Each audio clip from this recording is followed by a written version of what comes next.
palavras do caminho. Conta-se que Tiago, o velho apóstolo que permaneceu em Jerusalém, demandava Betânia, junto de Matias, o sucessor de Judas no colégio dos continuadores do Cristo, quando foi lembrada repentinamente a figura do Iscariotes. Contemplando um pomar vizinho, Tiago comentou em resposta às observações do companheiro: "Este sítio lembra o horto em que o mestre foi traído. As árvores próximas parecem esperá-lo às lições do crepúsculo, quando o Senhor estimava as meditações mais profundas. Recordo-me ainda do instante inesperado, não obstante os seus avisos. Judas vinha à frente de oficiais e de soldados que empunhavam lanternas, varapaus e espadas. Contavam encontrá-lo à noite, porque Jesus muitas vezes se alegrava em ministrar nos ensinamentos a doce claridade noturna. O mestre, porém, vinha ao encontro dos adversários e estava sorridente e imperturbável. Olhos mergulhados nas reminiscências, o apóstolo lembrava. Adiantou-se o infame e beijou-o na face. Estabeleceu-se o tumulto e consumou-se a prisão do Messias, começando desde então o nosso martírio. Que insolência! Que homem caviloso esse Judas terrível, replicou Matias, inflamado pelo zelo apostólico. Dói-me evocar o vulto hediondo do ingrato.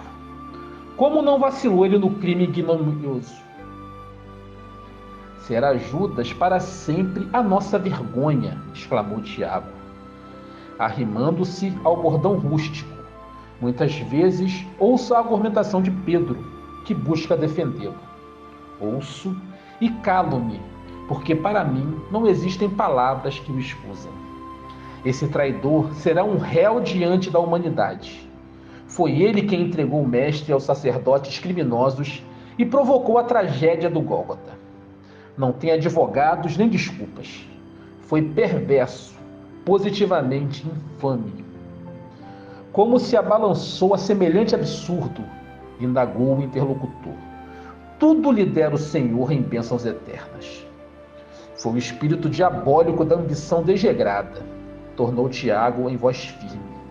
Judas queria absorver a direção do nosso grupo, ombrear com os rabinos do templo, cativar a simpatia dos romanos dominadores, criar uma organização financeira, submeter o próprio Senhor à sua vontade.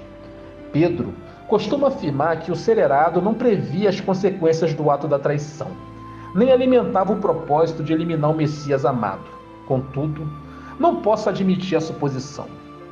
Judas, por certo, condenou o Senhor deliberadamente à morte, e talvez fosse ele o inspirador sutil dos tormentos da cruz. João e Pedro asseveram que o infeliz se arrependeu e chorou. Entretanto, chego a duvidar. Um traidor como aquele não encontraria pranto nos olhos. Era demasiadamente perverso para sofrer por alguém. Com efeito, observou Matias, não devia passar de criminoso vulgar. A sua memória inspira-me compaixão e vergonha. Deu ligeira pausa e indagou. Chegou a vê-lo antes da morte? Não, replicou Tiago de maneira significativa. E nem sei se me comportaria fraternalmente se ainda o tivesse ante os olhos. O traidor morreu nos laços diabólicos que teceu com as próprias mãos. Devia aos infernos como desceu, envolvido em trevas densas. Era um perverso gênio das potências inferiores. E os familiares desse homem cruel? Interrogou Matias curioso. Porventura lhe aprovaram a conduta satânica? Tiago ia responder, mas alguma coisa lhe impediu. O velho apóstolo arregalou os olhos, interrompeu a marcha e perguntou ao companheiro: quem é aquele que vem lá, vestido de luz resplandecente? Assombrado, Matias retarguiu. Também vejo. Banhado agora em lágrimas, Tiago reconheceu o Messias. Lembrou a narrativa dos discípulos a caminho de Emaús, ajoelhou-se reverente e falou baixinho: é o Senhor. Aproximou-se Jesus com a majestosa beleza da espiritualidade sublime e parou por instantes ao lado dos companheiros. Contemplou-os compassivamente, como mestre afetuoso, junto a 2 aprendizes humildes. Matias chorava sem força para erguer os olhos. Tiago, em pranto, ousou fixá-lo e rogou: Senhor, abençoa-nos. Jesus estendeu a destra em sinal de amor, e como nada dissesse, o velho Galileu considerou: Senhor, podemos voltar para Jerusalém a fim de receber a vossa vontade e cumpri-la.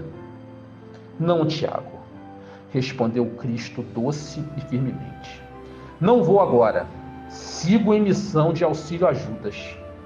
E sem acrescentar coisa alguma, continuou a excursão solitária em sublime silêncio. Nessa noite, quando voltou a Jerusalém, o velho Tiago insulou-se da comunidade e, tomando os pergaminhos onde começara a escrever a sua bela epístola à cristandade, anotou em lágrimas suas famosas considerações sobre a língua humana. Na primeira epístola de Tiago, nos seus versos 26 e 27, ele nos disse: Se alguém entre vós cuidar ser religioso e não refreia a sua língua, antes engana seu coração. A religião desse é vã. A religião pura e imaculada para com Deus e Pai é esta: visitar os órfãos e as viúvas nas ruas, nas suas tribulações. Tiago, na sua primeira epístola, nos versos 26 e 27, nos diz: Se alguém entre vós cuidar ser religioso e não refreia a sua língua, antes engana o seu coração. A religião desse é vã. A religião pura e imaculada para com Deus e Pai é esta: visitar os órfãos e as viúvas nas suas tribulações e guardar-se da corrupção do mundo. Fica a lição.